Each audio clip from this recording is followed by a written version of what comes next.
ஓம் ஸ்ரீ குருபியோ நமக. ஓம் ஸ்ரீ மகா பெரியவா சரணம். ஏப்ரல் 16 புதன்கிழமை நாளைய தினம் சங்கடகர சதுர்த்தி. சித்திரையில வரக்கூடிய முதல் விரத நாள். இப்ப நம்ம சொல்லக்கூடிய இந்த இலை மீது ஒரே ஒரு தீபத்தை நீங்க ஏத்துறதால லட்சக்கணக்கில் பணவரவு ஏற்படும், கோடீஸ்வர யோகம் உண்டாகும். அது என்ன இலை, அது என்ன தீபம்னு பார்க்கறதுக்கு முன்னாடி நம்மளோட வீடியோஸை இப்போ நீங்க ஃபர்ஸ்ட் டைம் பார்க்குறீங்கன்னா மறக்காம சப்ஸ்கிரைப் பண்ணிக்கோங்க. தொடர்ந்து இது மாதிரி அப்டேட் தெரிஞ்சுக்கிறதுக்கு பக்கத்தில் இருக்கக்கூடிய நோட்டிஃபிகேஷன் பெல்லை கிளிக் பண்ணி ஆல் அப்படிங்கிற செலக்ட் பண்ணிக்கோங்க. இப்போ என்ன தீபத்தை எந்த இலை மீது ஏற்றணும் அப்படிங்கிற பற்றி தெளிவாக தெரிஞ்சுக்கலாம். ஒரு மாதமும் பௌர்ணமிக்கு பிறகு தேய்பிரையில வரக்கூடிய சதுர்த்தியை தான் நம்ம சங்கடகர சதுர்த்தியாக எடுத்துக்கிறோம். அந்த வகையில் இப்போ நாம சித்திரை 1, அதாவது தமிழ் புத்தாண்டை கடந்து வந்திருக்கிறோம். சித்திரை வருடத்துல தமிழ் புத்தாண்டுல வரக்கூடிய முதல் திதி, முதல் விரத தினம் இந்த சங்கடகர சதுர்த்தி தான். இந்த வருஷத்தை விநாயகப் பெருமான் பிள்ளையார் சுழி போட்டு ஆரம்பிக்கிறாரு. எந்த ஒரு காரியத்தை தொடங்கினாலும் அதுல விநாயகரோட அருளை பெறணும் அப்படிங்கிறது, முதல்ல வணங்கணும் அப்படிங்கிறதும் ஒரு முக்கியமான விஷயம் பார்க்கப்பட்டு வந்துட்டு இருக்கு. இப்ப ஆரம்பித்திருக்கக்கூடிய இந்த விசுவாவசு அப்படின்னு சொல்லக்கூடிய புதிய தமிழ் வருடம் இருக்குல்ல, அது ஏப்ரல் 14ஆம் தேதி பிறந்து வரக்கூடிய முதல் விரத தினமாக இருக்கக்கூடிய இந்த சங்கடகர சதுர்த்தியை நீங்க முறையா வழிபட்டீங்கன்னா இந்த வருடம் முழுக்க வரக்கூடிய எல்லா விரத தினங்களையும் நீங்க முறையா வழிபட முடியும். எந்த விதமான தங்கு தடையும் இல்லாம எல்லா விசேஷ தினங்களும் ரொம்ப சிறப்பா அமையும். அந்த அளவுக்கு விநாயகர் பெருமான் உங்களுக்கு அருளாசியை கொடுப்பாரு. இதுல கூடுதல் விசேஷமா சங்கடகர சதுர்த்தி இந்த வாரம் நமக்கு புதன்கிழமை வந்திருக்குது. பொதுவாக புதன்கிழமையை விநாயகர் பெருமான் வழிபாட்டுக்கு முக்கியத்துவம் கொடுக்கக்கூடிய ஒரு நாளாக பயன்படுத்துவோம். அதே மாதிரி புத்திகாரகன் அழைக்கப்படக்கூடிய புதன் பகவான் வழிபாட்டுக்கு முக்கியத்துவம் கொடுக்கலாம். புது வருடம் பிறந்து வரக்கூடிய முதல் விரத தினமாக இருக்கக்கூடிய இந்த சங்கடகர சதுர்த்தியை நீங்க முறையா வழிபட்டீங்கன்னா அடுத்து வரக்கூடிய இந்த 12 மாதங்களும் உங்களுக்கு சிறப்பான மாதமா அமையும் அப்படிங்கிறதுல சந்தேகமே கிடையாது. முதல்ல சதுர்த்தி திதி எத்தனை மணிக்கு ஆரம்பிக்குது அப்படின்னு நீங்க தெரிஞ்சுக்கணும். என்னதான் உங்களுக்கு ஏப்ரல் 16ஆம் தேதி புதன்கிழமை சதுர்த்தி திதி, அதாவது சங்கடகர சதுர்த்தியா இருந்தாலும் காலையில சரியா 11:57 பிறகுதான் சதுர்த்தி திதி பிறக்குது. சரியா சொல்லணும்னா மதியம் 12 மணிக்கு மேலதான் உங்களுக்கு சங்கடகர சதுர்த்தி விரதமே ஆரம்பிக்குது. அது ஏப்ரல் 17ஆம் தேதி வியாழக்கிழமை மதியம் 1:24 வரைக்கும் இருக்கு. ஒருவேளை சதுர்த்தி சம்பந்தமான விசேஷங்கள், வழிபாடுகள் செய்யணும், பூஜைகள் செய்யணும் அப்படின்னா அது எல்லாத்தையும் ஏப்ரல் 16ஆம் தேதி மதியம் 12 மணிக்கு மேல செய்யறது ரொம்ப விசேஷம். அதுலயும் உங்க வீடு பக்கத்தில் இருக்கக்கூடிய விநாயகர் கோவில்கள்ல இந்த சதுர்த்தி வேலை அப்படின்னு சொல்லக்கூடிய மாலை ஒரு 5 மணி 6 மணி இந்த நேரத்துல தான் விநாயகர் பெருமானுக்கு அபிஷேக ஆராதனைகள் நடக்கும். மதியத்துக்கு மேல பிறந்தாலும் மாலை நேரங்களில் சதுர்த்தி திதி இருக்கிறதால தாராளமா உங்க வீடு பக்கத்துல கோவிலுக்கு போயிட்டு அங்க நடக்கக்கூடிய அபிஷேக ஆராதனை கலந்துக்கோங்க.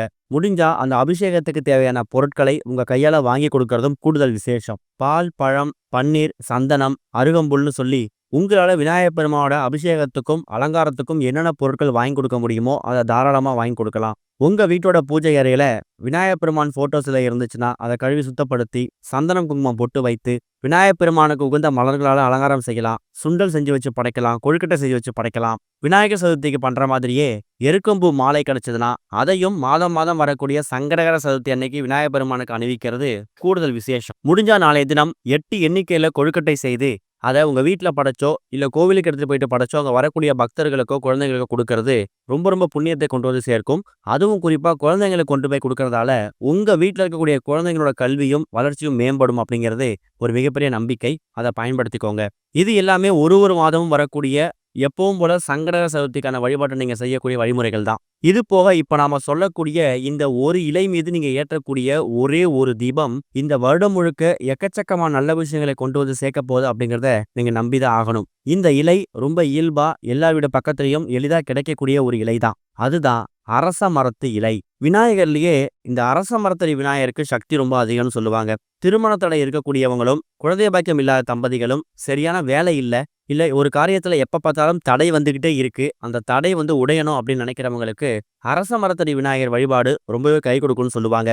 அந்த அளவுக்கு சக்தி வாய்ந்த இந்த அரச மரத்தடி விநாயகர் இருக்காருல்ல, அவரு உட்கார்ந்துருக்கக்கூடிய அந்த அரச மரத்துல கிடைக்கக்கூடிய அந்த அரச இலை இருக்கு இல்லையா, இது ரொம்ப சக்தி வாய்ந்த ஒரு பொருள். மரங்கள்லயே ராஜா அரசனாக இருக்கக்கூடியது அரச மரம். அதுல இருந்து கிடைக்கக்கூடிய இந்த அரச இலை இருக்குல்ல, இது மூலயமா நீங்க வழிபாடு நடத்தும் போது உங்களுக்கு அரசராக வாழக்கூடிய ஒரு வாழ்க்கை பெற முடியும். ராஜயோகம் ஏற்படும். ஒருவேளை உங்க வீடு பக்கத்துல அரச மரம் இல்ல, இந்த அரச இலை வாங்குவதற்கான சரியான சூழ்நிலை அமையல அப்படின்னா நாட்டு மருந்து கடைகள்ல அரச இலை கிடைக்கும். ஆனா என்னன்னா கொஞ்சம் காய்ந்து போயிருக்கும். வேற வழி இல்ல, அரச மரத்து இலைய ஃப்ரெஷ்ஷா இது மாதிரி பச்சை நிறத்துல பசுமையா என்னால தயார் செய்ய முடியல அப்படின்னு நினைக்கிறவங்க நாட்டு மருந்து கடைகளில் இருக்கக்கூடிய அந்த அரச இலை, காய்ந்து போன இலையை பயன்படுத்திக்கலாம். கட்டாயம் எங்களோட அரச இலையை எடுத்துட முடியும் அப்படிங்கிறவங்க மரத்துல பறிச்சுட்டு வந்து தாராளமா இந்த வழிபாட்டுக்கு பயன்படுத்திக்கலாம். அந்த இலையை கழுவி சுத்தப்படுத்தி அதுக்கு சந்தன குங்குமம் பொட்டு வைக்கணும். பொட்டு வைக்கக்கூடிய இடம் இப்ப நீங்க பாக்குற மாதிரி இலையோட நுனிப்பகுதியில வைக்கணும். இலையோட தலைப்பகுதியில நீங்க தீபத்தை ஏத்தணும். மாலை சரியா ஒரு 6-7 மணிக்கு, அதாவது இந்த சதுர்த்தி வேளைன்னு சொன்னோம்ல,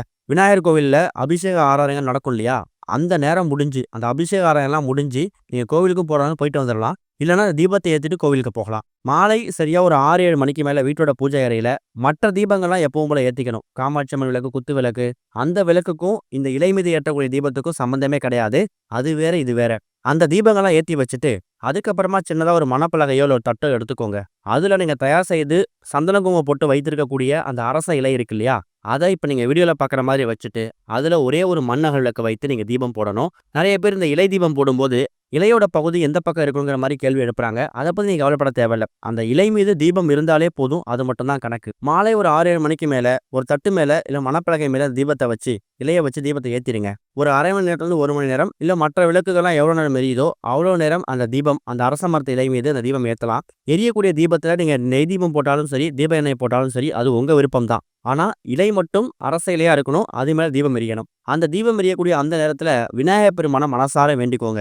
எங்களுக்கு ராஜ வாழ்க்கை அமையணும். அரசர் மாதிரி நாங்க வாழணும். எந்த விஷயத்துக்கும் தங்கு தடை இருக்கக்கூடாது. பிறந்திருக்கக்கூடிய இந்த சித்திரை மாதம், புது வருடம், இந்த விசுவாவச வருடத்துல முதல் திதி, முதல் விரத தினம் இந்த சங்கடகர சதுர்த்தி தான். இதை நாங்க முறையா கடைபிடிக்கிறோம். இந்த வருடம் முழுக்க எங்களுக்கு எல்லா விரத தினங்களும், விசேஷ தினங்களும் எந்த விதமான தங்கு தடையும் இல்லாம சிறப்பா நடக்கணும். அதே மாதிரி நாங்க வேண்டக்கூடிய நினைக்கக்கூடிய எல்லா காரியங்களும் நிறைவேறணுங்கிற மாதிரியும் மனசார விநாயகப் பெருமானை வேண்டிக்கோங்க. அது கூடவே புத்திகாரகன் அழைக்கப்படக்கூடிய புதன் பகவானை வேண்டிக்கோங்க. இந்த புத்திகாரகன் புதன் பகவான் இருக்கார்ல, இவர் என்ன பண்ணுவாருன்னா, நாம பார்க்கக்கூடிய வேலை, செய்யக்கூடிய தொழில், வியாபாரம் இது எல்லாத்துலயும் நம்மளோட புத்தி கூர்மையை அதிகமாக்கி, அதை திறன்பட செயல்பட்டு நமக்கான ஊதியத்தை கொண்டு வந்து சேர்க்கக்கூடியவர் அந்த புத்திகாரகன். அறிவு, ஆற்றல், ஞானம் இது எல்லாத்தையும் அதிகப்படுத்தக்கூடியவரும் இந்த புத்திகாரகன் புதன் பகவான் தான். நம்மளோட போட்டியாளர் அதிகமா சம்பாதிக்கிறாங்க.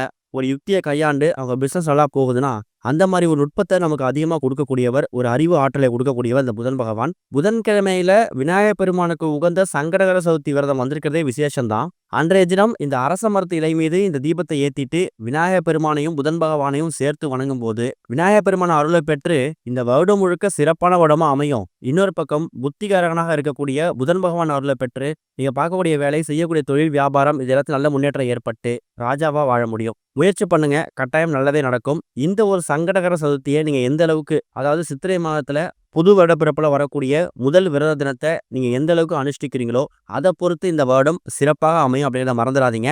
எப்படி எந்த ஒரு காரியத்தை ஆரம்பிக்கும் போதும் பிள்ளையார் சுழி போட்டு ஆரம்பிக்கிறோமோ, அதே மாதிரி இந்த வருடத்தோட முதல் விரத தினத்தை இந்த ஒரு சங்கடகர சதுர்த்தி அன்னைக்கு பிள்ளையார் சுழி போட்டு ஆரம்பிங்க. எல்லாமே நல்லதாவே நடக்கும். இந்த வருடம் முழுக்க விநாயகப் பெருமான் ஒரு விஷயத்திலையும், ஒரு காரியத்திலையும் உங்க கூட இருந்து எல்லாத்திலையும் வெற்றி பெறுவதற்காக உறுதுணையா இருப்பார் அப்படிங்கிறத நம்பிக்கையோட பண்ணுங்க. அந்த தீபத்தை ஏத்தி முடிச்சுட்டு அந்த அகழ்விளக்க சுத்தப்படுத்திடுங்க. அந்த அரச இலையை மட்டும் ஒரு பேப்பர்ல மடிச்சு உங்க வீட்டோட சுவாமி படத்துக்கு பின்னாடி வச்சுக்கலாம். அது அவ்வளவு சீக்கிரம் காய்ந்து போகாது. காய்ந்து போனதுக்கு அப்புறமா நீங்க தண்ணியில விட்டுட்டு என்றைக்காவது சதுர்த்தி தேதி அன்னைக்கு மறுபடியும் இந்த தீபத்தை ஏத்திக்கோங்க. ஓம் ஸ்ரீ குருபியோ நமக. ஓம் ஸ்ரீ மகா பெரியவா சரணம்.